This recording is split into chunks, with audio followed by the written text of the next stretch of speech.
ये मोदी, ये आपका सेवक है।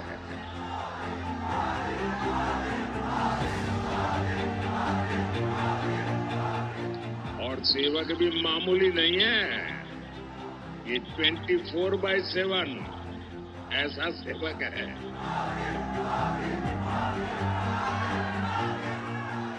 और मैं तो कहता हूं, आपके सपने ही मेरा संकल्प है।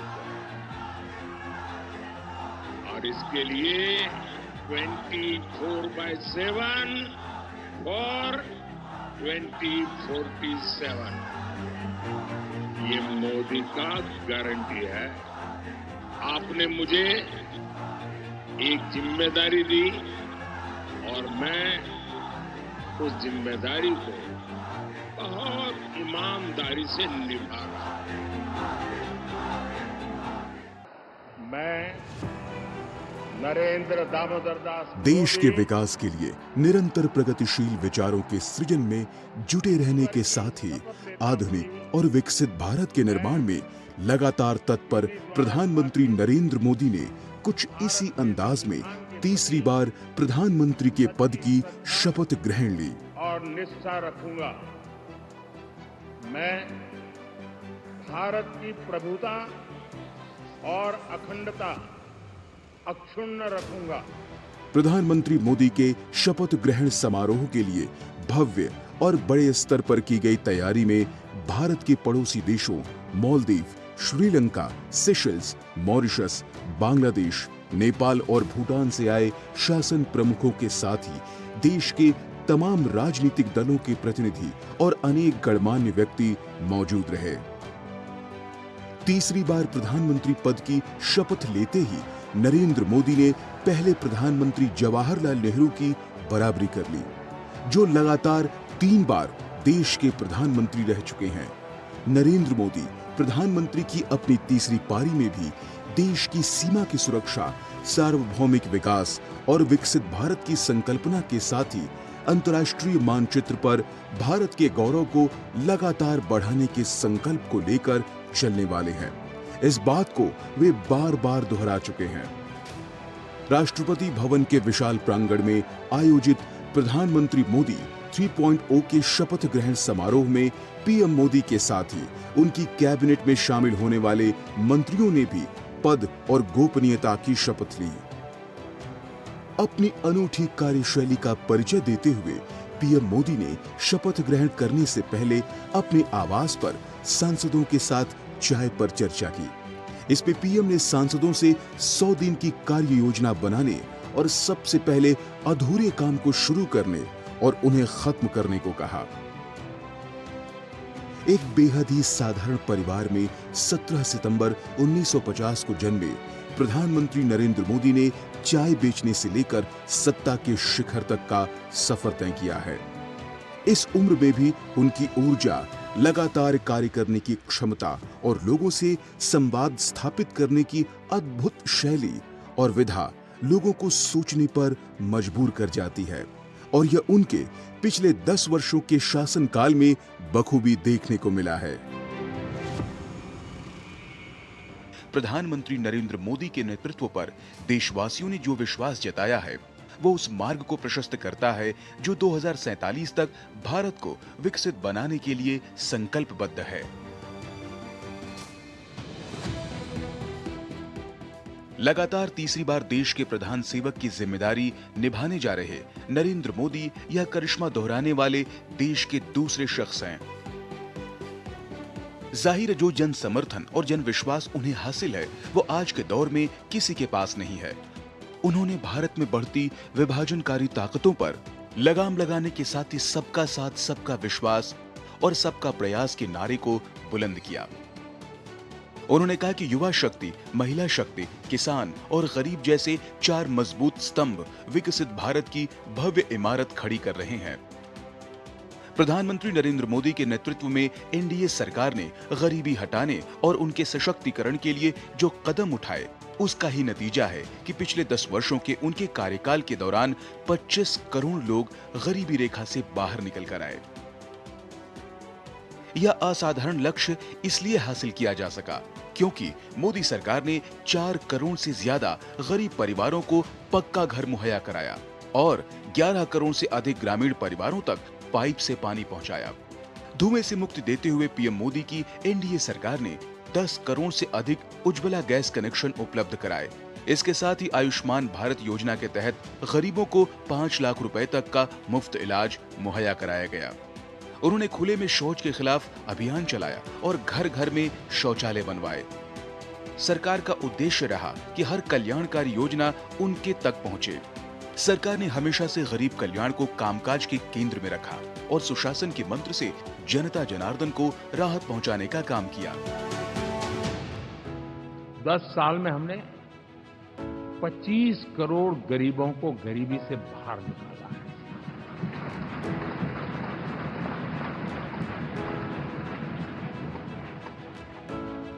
गरीब कल्याण का एक सुरक्षित मजबूत कवच दिया है हमने उसको, और उसके अंदर भी एक नए एस्पिरेशंस पैदा हुए कि हाँ, अब मुझे गरीब नहीं रहना है, और उसके लिए मुझसे जो हो सके मैं हर अवसर का फायदा उठाऊंगा। 3 करोड़ गरीबों को घर, ये ऐसे कहने का आंकड़ा नहीं है जी। कितनी मेहनत पड़ती है मुझे मालूम है, लेकिन हम सफलतापूर्वक इसको कर पाए। 4 करोड़ लोगों को दे चुके हैं। 3 करोड़ का हम संकल्प लेकर के आज से आगे बढ़ेंगे। यानी ये भी हिम्मत है कि 4 करोड़ देने के बाद जिन परिवारों का विस्तार हुआ है, जरूरत पड़ी है और राज्यों की भी उसमें इच्छा है, 3 करोड़ नए घर बनाने का संकल्प। 70 वर्ष की आयु से ऊपर के व्यक्तियों को, नागरिकों को 5 लाख रुपए तक इलाज के लिए मुफ्त इलाज की व्यवस्था। मुद्रा योजना के तहत हमारे नौजवानों को कारोबार के लिए 20 लाख तक की उनकी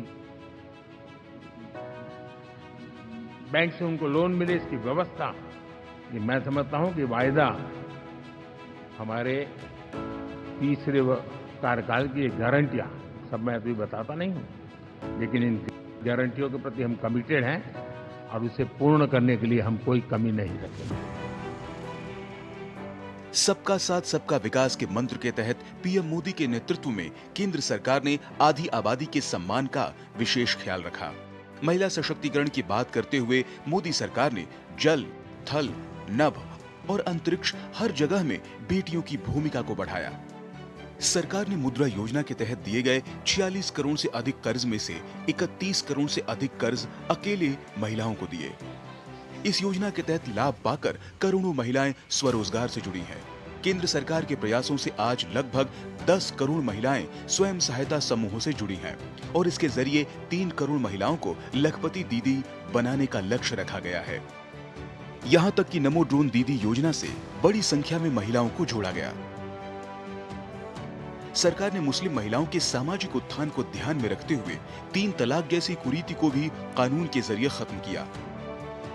यहाँ तक कि दशकों से संसद में अपनी सशक्त भागीदारी की बाट जो रही महिलाओं को यदि किसी सरकार से आश्वासन नहीं बल्कि परिणाम मिला तो वो मोदी सरकार है, जिसने नारी शक्ति वंदन अधिनियम पारित करवा महिलाओं के लिए संसद में उनकी 1/3 हिस्सेदारी को सुनिश्चित किया।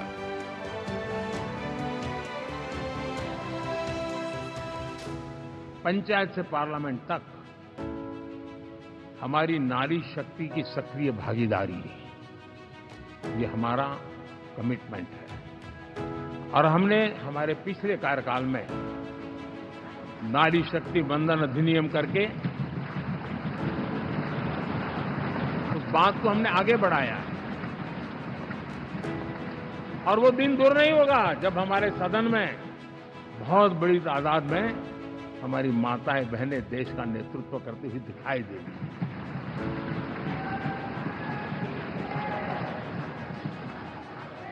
इस पूरे चुनाव में हम सबसे ज्यादा महिला उम्मीदवारों को टिकट देने वाली पार्टी रही है। ये हमारा कमिटमेंट है।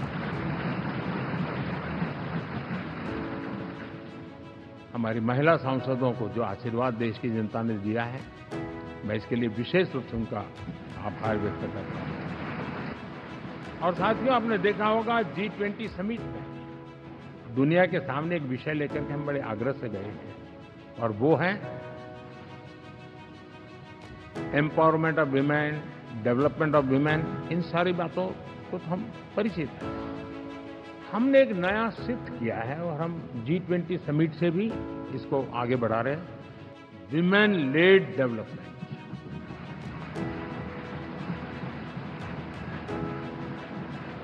एक बार हमारा इस प्रकार का कमिटमेंट बनता है तो परिवर्तन बिल्कुल साफ नजर आता है। रिफॉर्म, परफॉर्म और ट्रांसफॉर्म के मंत्र ने देश को विकास की नई ऊंचाइयों तक पहुंचाया। 2014 से पहले जहां देश फ्रेजाइल 5 में आने के दबाव को झेल रहा था, वहीं 10 साल के भीतर ही यह दुनिया की 5वीं सबसे बड़ी अर्थव्यवस्था बन गया। और यह संभव हो पाया तो पीएम मोदी के दूरदर्शी नेतृत्व की वजह से। भारत को $5 ट्रिलियन की अर्थव्यवस्था बनाने के लिए सरकार विस्तृत रोडमैप पर काम कर रही है, जिसमें डिजिटल अर्थव्यवस्था और फिनटेक, प्रौद्योगिकी सक्षम विकास और जलवायु कार्रवाई को बढ़ावा देने जैसे तत्वों को शामिल किया गया है।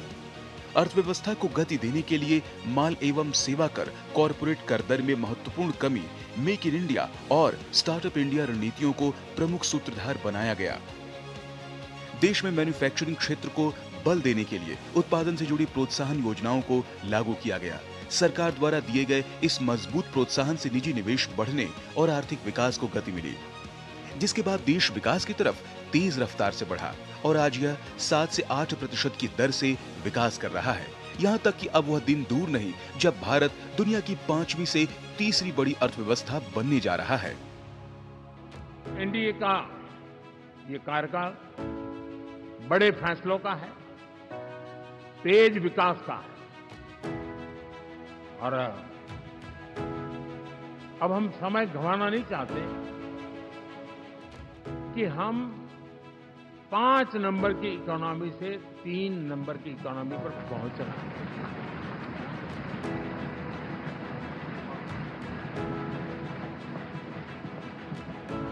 और ये खाली 5 और 3 का आंकड़ा नहीं है, उसके कारण जो अर्थव्यवस्था का कद बन जाता है, वो सामान्य मानवी की आशा आकांक्षाओं को पूरी करने के लिए सरलता बढ़ जाती है। देश के लिए जो जरूरतें हैं वो आराम से पूरी करने का सामर्थ्य बन जाता है। और इसलिए हम उस दिशा में बड़ी कोशिश करके आगे बढ़ना चाहते हैं। भारत का विकास 140 करोड़ देशवासियों की मजबूत भागीदारी से सुनिश्चित हो रहा है।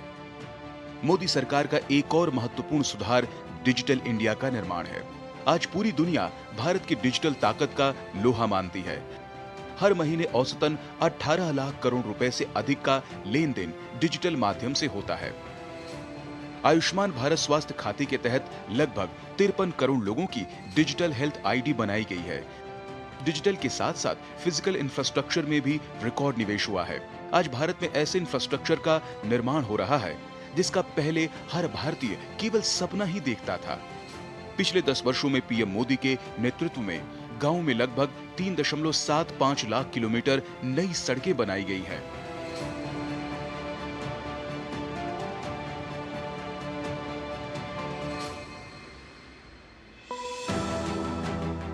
राष्ट्रीय राजमार्गों की लंबाई 90,000 किलोमीटर से बढ़कर 1.46 लाख किलोमीटर हो गई है। 4 लेन राष्ट्रीय राजमार्गों की लंबाई 2.5 गुना बढ़ गई है। हाई स्पीड कॉरिडोर की लंबाई पहले 500 किलोमीटर थी और अब 4000 किलोमीटर है। हवाई अड्डों की संख्या 74 से दोगुनी होकर 149 हो गई है। देश के प्रमुख बंदरगाहों पर कार्गो प्रबंधन क्षमता दोगुनी हो गई है। देश की लगभग 2 लाख ग्राम पंचायतें ऑप्टिकल फाइबर से जुड़ चुकी हैं। गांव में 4 लाख से ज्यादा कॉमन सर्विस सेंटर खोले गए हैं। ये रोजगार का बड़ा जरिया बन गए हैं। One nation one grid one frequency से देश में बिजली ट्रांसमिशन में सुधार हुआ है। केवल 5 शहरों तक सीमित मेट्रो सुविधा अब 20 शहरों में है। 25,000 किलोमीटर से अधिक रेल पटरियां बिछाई गई। यह कई विकसित देशों में रेलवे ट्रैक की कुल लंबाई से भी अधिक है। भारत रेलवे के 100% विद्युतीकरण के बहुत करीब है। इस अवधि के दौरान भारत में पहली बार सेमी हाई स्पीड ट्रेनें शुरू की गई। आज 39 से ज्यादा रूटों पर वंदे भारत ट्रेनें चल रही हैं। अमृत भारत स्टेशन योजना के तहत 1300 से ज्यादा रेलवे स्टेशनों का काया पलट किया जा रहा है। देश के भीतर हो रही तरक्की ने वैश्विक मंचों पर भारत की पहचान को सशक्त किया। पिछले साल G20 के सफल आयोजन ने विश्व के देशों ने भारत का लोहा माना। यूक्रेन रूस युद्धों से दो धड़ों में बटे विश्व को G20 के शिखर सम्मेलन में साथ लाना और साझा घोषणा पत्र जारी करवा लेना यह भारत की बड़ी उपलब्धि है। शिखर सम्मेलन के दौरान जिस प्रकार से ग्लोबल साउथ को प्राथमिकता दी गई, उसने विश्व में विकासशील देशों के लिए एक नई धारा को खोलने का काम किया। इस दौरान भारत मध्य पूर्व यूरोप आर्थिक गलियारे को भी अमली जामा पहनाया गया, जो दुनिया में विस्तारवादी नीतियों के लिए विख्यात कुछ देशों के लिए एक कड़ा संदेश था। पीएम मोदी बहुपक्षीय या द्विपक्षीय कार्यक्रमों में हिस्सा लेने के लिए जब भी विदेशी दौरे पर रहे, यह दुनिया में सुर्खियां बटोरने वाला रहा। उन्होंने विदेश दौरों पर भारतीयों के साथ संवाद का जो सिलसिला शुरू किया, उसने भारत और भारतीयता की आत्मसम्मान को नई ऊंचाई प्रदान की। आज भारत की ताकत का लोहा दुनिया के देश मानते हैं और उन्हें अपना बॉस कहकर संबोधित करते हैं। पीएम मोदी को दुनिया के ढेरों देशों ने अपने सर्वोच्च नागरिक सम्मान से सम्मानित किया। यहां तक कि जब उन्होंने 21 जून को अंतर्राष्ट्रीय योग दिवस मनाने का प्रस्ताव रखा तो सभी ने उसे सहर्ष स्वीकार किया।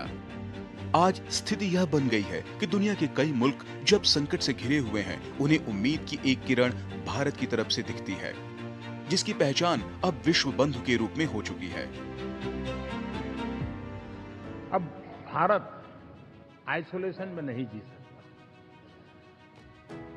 वैश्विक परिवेश में भारत की भूमिका दिनों दिन बहुत बढ़ती चली जा रही है।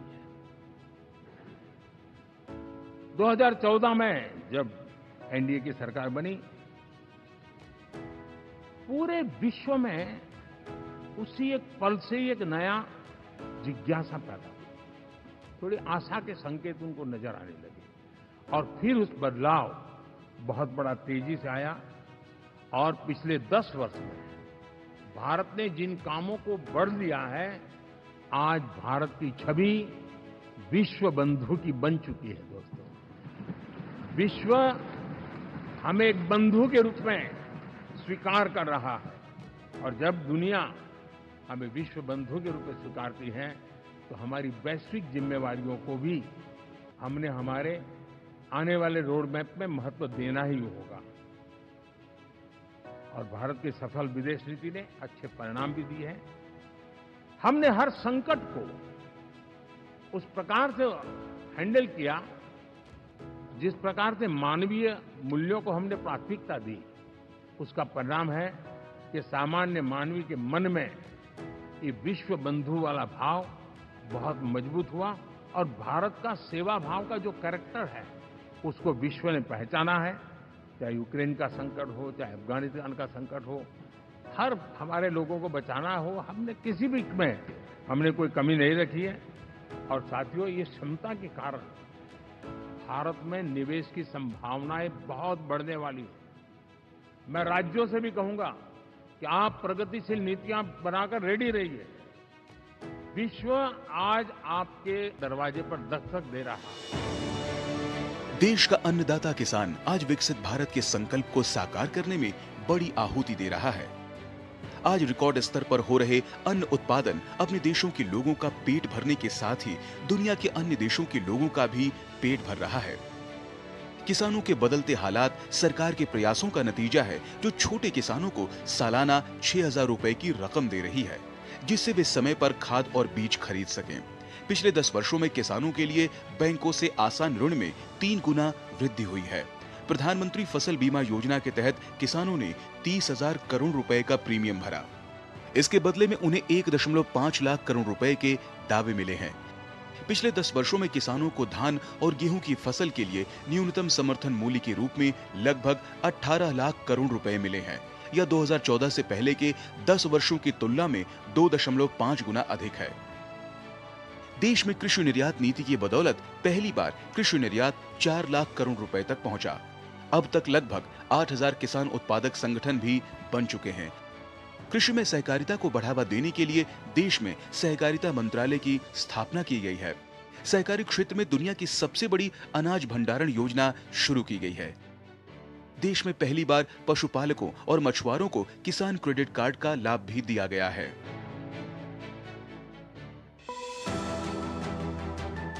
आज देश का आत्मनिर्भर बनता रक्षा उद्योग कई कीर्तिमान स्थापित कर रहा है। पीएम मोदी के नेतृत्व में वित्त वर्ष 2022-23 में रक्षा उत्पादन पहली बार 1 लाख करोड़ रुपए के पार कर गया। पिछले वर्ष के आंकड़ों की बात करें तो यह उनकी तुलना में लगभग 12% तक बढ़ा है। भारत रक्षा क्षेत्र में घरेलू उत्पादन बढ़ाकर आत्मनिर्भरता की दिशा में मजबूती से कदम बढ़ा रहा है। वित्त वर्ष 2022-23 में भारत ने 16,000 करोड़ के स्वदेशी हथियार और पुर्जे करीब 85 देशों को निर्यात किए। सरकार ने 2025 तक 1.75 लाख करोड़ रक्षा उत्पादन का लक्ष्य तय किया है। रक्षा विनिर्माण में कारोबारी सुगमता को बढ़ाने के साथ एमएसएमई एवं स्टार्टअप की भागीदारी के जरिए रक्षा उत्पादों के स्वदेशी डिजाइन, विकास एवं विनिर्माण को बढ़ावा दिया जा रहा है। पिछले 7-8 वर्षों में उद्योगों को दिए गए रक्षा लाइसेंस में 200% की वृद्धि हुई है। पिछले 5 साल की बात करें तो रक्षा सौदों के मामले में लंबे समय की आयात पर निर्भरता कम हो रही है।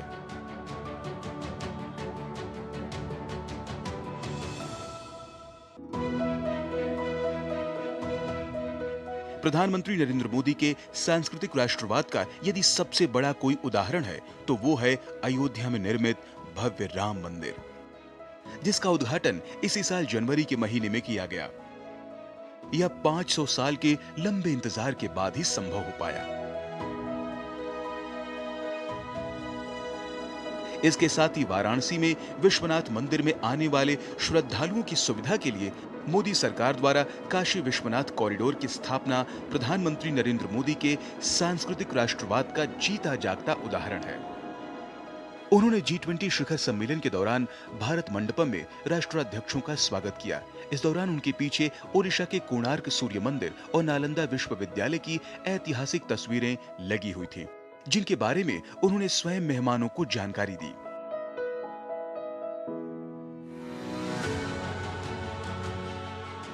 प्रधानमंत्री नरेंद्र मोदी का पिछले 10 वर्षों का कार्यकाल कड़े फैसलों के लिए भी जाना जाएगा। इस दौरान उन्होंने जम्मू कश्मीर से धारा 370 का खात्मा कर दुनिया को यह बताया कि जम्मू कश्मीर न सिर्फ भारत का अभिन्न हिस्सा है, बल्कि इससे जुड़े फैसले भी वे बिना किसी दबाव के ले सकते हैं। उनके इस फैसले से भारत का संविधान जम्मू कश्मीर में लागू हो पाया और बड़ी संख्या में वंचित समाज से आने वाले लोगों को आरक्षण का लाभ मिल सका। पीएम मोदी की सरकार ने गुलामी के प्रतीक को देश के हर जगह से हटाने का प्रयास किया। उनके प्रयासों की वजह से अमृत महोत्सव के दौरान कर्तव्य पथ पर नेताजी सुभाष चंद्र बोस की प्रतिमा स्थापित की गई। देश के सभी प्रधानमंत्रियों को समर्पित एक संग्रहालय का दिल्ली में उद्घाटन किया गया। पीएम मोदी के नेतृत्व में देश के अंतरिक्ष क्षेत्र ने भी बड़ी उपलब्धियों को हासिल किया। भारत चंद्रमा के दक्षिणी ध्रुव पर अपना झंडा फहराने वाला पहला देश बन गया और सफलतापूर्वक आदित्य मिशन को लॉन्च किया गया। आज का भारत पूरी तरह से बदल गया है। अब यह दुश्मनों के सामने घुटने नहीं टेकता, बल्कि यह घर में घुसकर मुंहतोड़ जवाब देता है। और इसका सबसे बड़ा उदाहरण 26 जनवरी 2019 का दिन है, जब भारत ने बालाकोट में एयर स्ट्राइक कर जैश-ए-मोहम्मद के आतंकी ठिकानों को ध्वस्त कर दिया, जिससे दुनिया में भारत की पहचान एक सशक्त देश के रूप में हुई।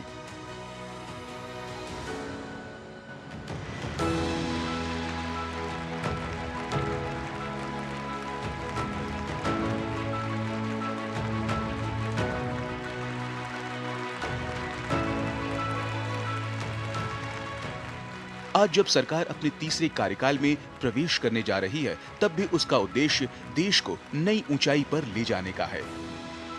और इस बात की तस्दीक खुद प्रधानमंत्री नरेंद्र मोदी ने की है।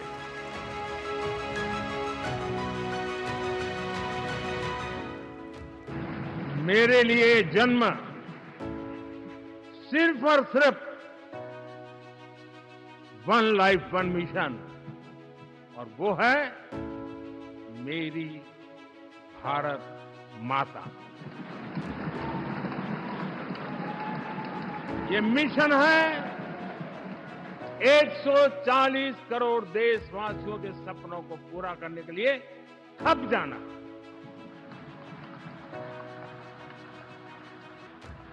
ये मिशन है 140 करोड़ देशवासियों को हजार साल की मुसीबतों से जो गुजरी हुई पीढ़ी दर पीढ़ी है, उसे मुक्ति दिला करके सम्मान के साथ विश्व में मेरा हर देशवासी दुनिया उसे देखे, उसका मन कर जाए, काश ये हिंदुस्तान का है, अरे नजर मिल जाए तो अच्छा होगा। ये मैं स्थिति पैदा करना चाहता हूं।